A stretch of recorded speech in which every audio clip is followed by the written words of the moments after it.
Intrinsic types are a really powerful tool which allows TypeScript to create powerful types like lowercase or uppercase inside their compiler using JavaScript. But sadly, TypeScript does not allow us developers to use this functionality. So let's change that. I've created a CLI which enhances the TypeScript compiler, which allows you to add any intrinsic type you want really easy. Let's get started.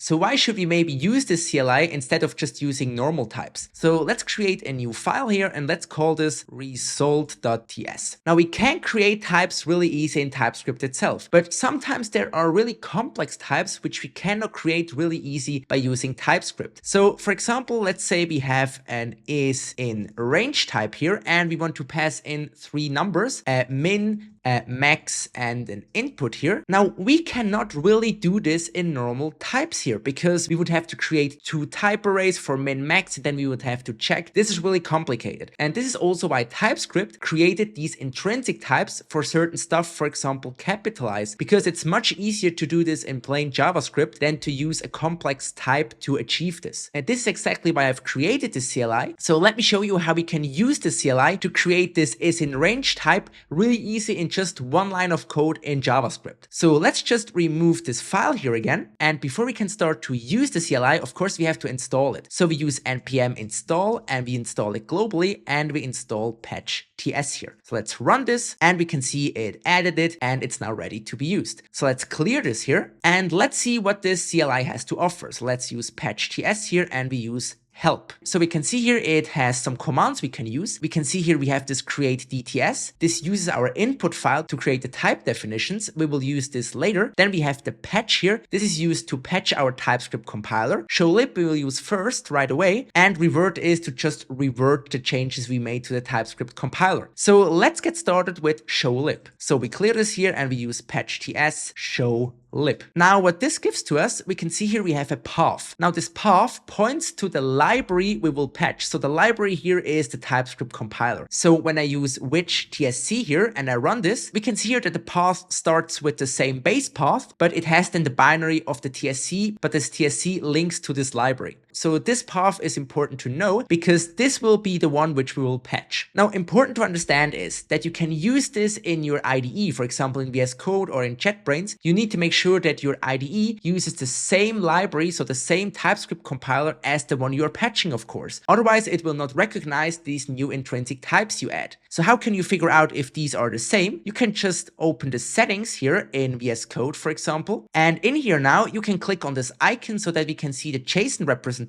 So let's click on this. And we can see here now, we have this TypeScript TSDK. So this TypeScript TSDK points to the same library currently as the one you see here from show-lib. Now this is important and maybe this is not the case in your VSCode, so you will have to set this yourself. But as soon as this is set, we can close the settings JSON and we are already done with the settings here, so let's close this all. And now we can get started by implementing our intrinsic types. So how can we do this? We create a new JavaScript file and I like to call this intrinsics.js. You can call this anything you like, but I like to call it like this. So let's create this. And it's important that this is a JavaScript file and not a TypeScript file. So what needs to be in there? You need to create a module.exports here. And this needs to be an object. And in here, you now can create your types. So let's create this isInRange type. So how do we do this? The property keys of this object are always the type names. So we have this isInRange here. And now the value of this is also an object. Now there is one property in there which is required. It's called fn for function. And this will be the mapping function from input to output. So as an input here, we have our min, we have our max, and we have our input here like we did with our type earlier. And as an output, so as a result, we will say if the min is smaller than the input and max is bigger than the input, in this case, we return the input itself. Otherwise, we return never. Now, how can we tell TypeScript to return never in this case? The CLI uses an uppercased never string to let TypeScript know that this is a never type. I'm still looking into it for better ways, but currently this is how TypeScript will know that we want to return something of type never. So we also need to let TypeScript know what the return type is. So we use type here and then we say number. Now, important to understand is if you don't specify this, this will always try to return it as a string, but we really want to have the real type returned, which is a number and not just a string. So we have to specify this. If you use strings, which we will see later, you don't have to use the type. Currently, it supports number, boolean, and string. So let's save this. And what we now could do, of course, is we could now create this type manually ourselves. But we can also use the CLI and let it create the type, which we have created here in our JavaScript automatically. So how can we do this? Well, first let's clear this here, and we will use patch-ts, and we will use the create-dts command. And as an input, we will take our intrinsic.js file, and as an output, what the name should be of the result. So we call this result.ts, and let's run this. And we can see here it wrote the types to result.ts. And when we check this result.ts file here, we can see that it created this type here is in range, which also has 3 arguments. These are the ones from our JavaScript function. And we can see here the value is intrinsic because it will add the type into the TypeScript compiler and will not create a normal TypeScript type to it. So we can see here currently we get an error because TypeScript does not recognize this intrinsic type. Of course, because we have not patched our TypeScript compiler. So let's do this. So let's first clear this here and let's call the patch command of patch-ts. So we use patch-ts here and we use the patch command. Now let's see what kind of arguments this patch command can take. So we use the help flag here and we can see here we have some options. The first one is the force option. This means we override all the changes we made prior to our intrinsics and just override all the changes. We will use this later, but the next two are really important. The first one is the bundled option. This bundled option means that when we use this and pass it, for example, our intrinsic.js file, it will copy it once into the TypeScript compiler. This means that when we later make changes to this intrinsic.js file, it will not get reflected in the TypeScript compiler, but we have to patch this again manually. Now, the next thing is this useEnv. UseEnv does not use just the file once, but we can pass it the name of an environment variable, which we then can use to set a path to our intrinsic file, which the TypeScript compiler will then always check when we restart the server. But we will get into the second one later. So let me show you first the bundled approach. So let's just clear this again and let's call patch-ts here with the patch command and we use b for bundled and then we use the intrinsic.js file here. So let's run this and we can see it's already done. So let's see what happens here.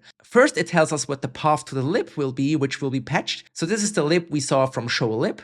Then we are making some backups of our existing files so that we can revert it later. And then we start to patch it. So we patch the TypeScript.js and the TSC.js file by using the bundled intrinsic.js file, which is just a copy of this intrinsics here. Now we do this, of course, as you can see for TypeScript.js and for TSC.js, and then we are already done. So let's clear this up here again. And we can see here nothing really changed because we always have to restart the TypeScript server after we've patched our compiler because the IDE will only start the TypeScript compiler once. So let's just restart the TypeScript server. We just open the command palette and we use TypeScript restart TS server. So let's run this and we can see now something interesting happened. This intrinsic does no longer show us an error because what now happened is the CLI just converted these types from the intrinsic.js and copied it into the TypeScript compiler. So let's see if this is working. We have our check here and we have our is in range.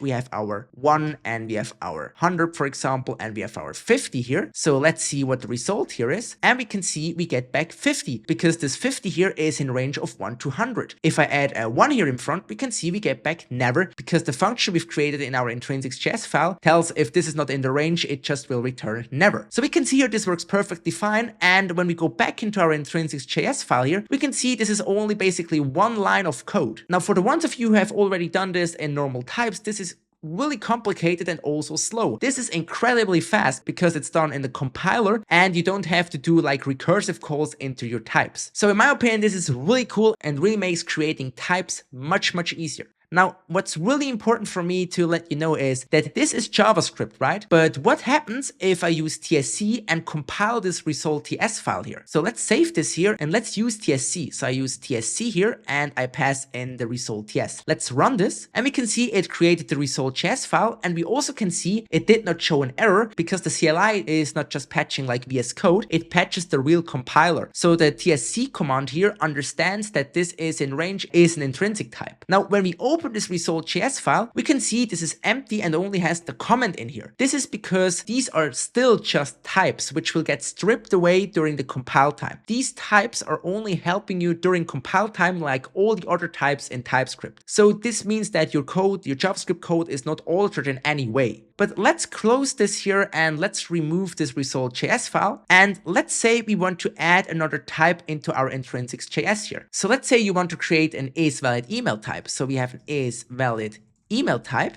And let's create this object here, and we have a function, and we only need one input. We have this string in here, and we say, well, if the string includes an @, in this case, this is fine. Otherwise, we return never. Now, in this case, we don't have to use the type property because by default, it will always be a string. So I will not add this. Let's save this here. And now we can let TypeScript create these types again. So we use patch-ts here with our create-dts. The input is our intrinsics. The output is our result. So let's close this here first, and now we can run this. And when we see the result here, we can see now we have the result again with our isInRange and isValidEmail. Now we can see here TypeScript did not pick up the change here. Now even when I restart the TypeScript server by using this command palette, we can see that this still shows us an error because we prior used the bundled approach. And because when we use the bundled approach, this will not listen for changes to this intrinsic.js file. So we will have to change this, and we will have to use the useEnv option. So we use patch-ts here, use patch, and now we use the useEnv here. And now we can pass an environment variable, which we then can set externally and set a path to our intrinsics file. So I will use patch-ts here. Now what we also need to do is we need to use the f flag to force the patching, because otherwise it will tell us that it already patched the file. So let's run this like this, and we can see it's already done. And the only difference here is we can see patching TypeScript.js and patching TSC.js with dynamic value from patch-ts. So let me now show you how you can specify this environment variable. Of course, you can also pass it in front of your TSC command, but what you also can do, of course, is you can pass it to your shell.rc file. So I'm using ZSH, so let me show you how this works. So let's switch over to my home directory, and I'm opening my ZSH.rc file like that. So as you can see here, I already created this export for this patch-ts environment variable. So let's close this gutter here so that we can see the whole path. And as you can see, this path points to the same directory as my current intrinsic.js file is located in. Now, of course, you can set any path you like, but the important part is that when you change this path, you have to completely restart your VS Code, because VS Code will only pick up on the new environment variables in here when it gets started first. So it's really important that you don't just change this environment variable here and then you just, for example, close one window of VS Code. You have to completely close it and reopen it. Because I did not do any changes to the environment variable here, I don't have to close and reopen it, but you really need to do this because otherwise it will not work. So let's go back into our ZSH. So we have already patched it. So the only thing which we now need to do is we need to just restart the server to pick up the changes. So let's restart it. And as you can see now, this intrinsic does no longer throw an error, but it's recognized by the TypeScript compiler. So let's see if this is working. So let's use check here again, isValidEmail, and we pass in something wrong, for example, hello. Now we would think that this will return never. So let's see, we can see it returns never. But as soon as I add an @ in here, it returned a string without having me specified the type and setting it to string in my intrinsic.js file, because this will always be the default return value. Now let's just backtrack a little bit what we did here. So the first thing what we did is we installed the patch-ts CLI, then we used show-lib to determine what TypeScript installation we are currently using, and we made sure that our VS Code uses the same installation as the one we are patching. And after that, we created this intrinsic.js file and added these intrinsic types by using JavaScript, and then used the CLI to create our types by using the create-dts command. After that, we just had to patch the TypeScript compiler by using this intrinsic.js file, and then we restarted the server and we were ready to use these types in our code. Now, at least in my opinion, this makes my life much easier because I don't have to figure out how to create complex types in the type system. Of course, when you have simple types, you can do this really easy, but when you have more complex ones, for example, this range or this valid email, this approach makes it much easier to achieve this. Now, of course, what you always can do is you can always revert your changes by using the patch-ts revert command. So you can use patch-ts revert, and this would revert all the changes you did to the TypeScript compiler.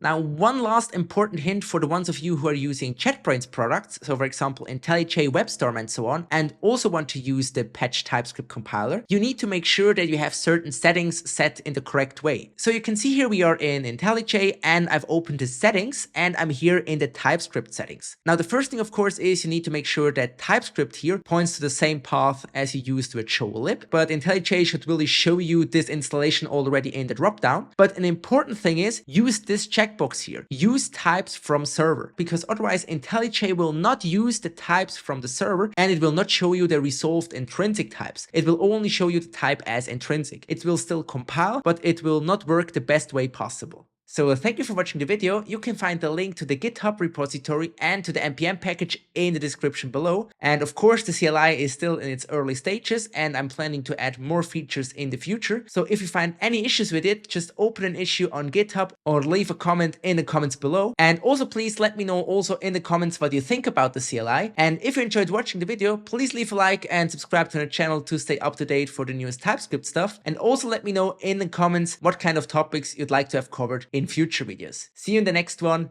Bye.